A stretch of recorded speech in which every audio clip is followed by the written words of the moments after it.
अमरनाथमधल्या शिवसेनेच्या माजी नगरसेवकांचा भाजपमध्ये प्रवेश, सुरेंद्र यादव यांचा भाजपात प्रवेश।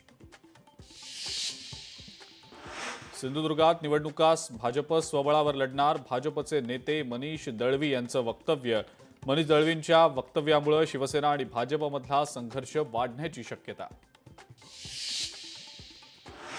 सोलापुरात भाजपचं काँग्रेस विरोधात आंदोलन, भाजप उपाध्यक्ष अनंत जाधवांचं काँग्रेस विरोधात आंदोलन।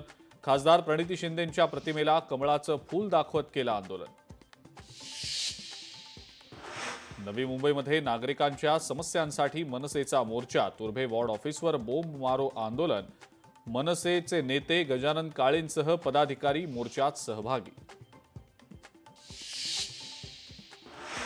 सोयाबीनच्या दरावरनं क्रांतिकारी शेतकरी संघटना आक्रमक, रविकांत तुपकरांच्या नेतृत्वाखाली लातूरमध्ये आंदोलन।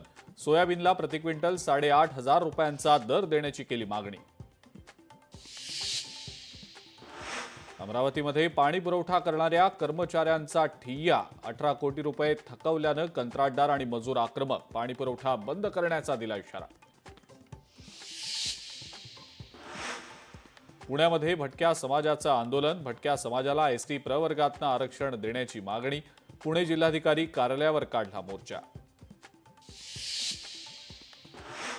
पुणे नाशिक महामार्गाच्या चंदनापुरी घाटात बसचा अपघात, संगमनेरहून पुण्याच्या दिशेने जाणारी बस उलटली, अपघातात 12 जण जखमी।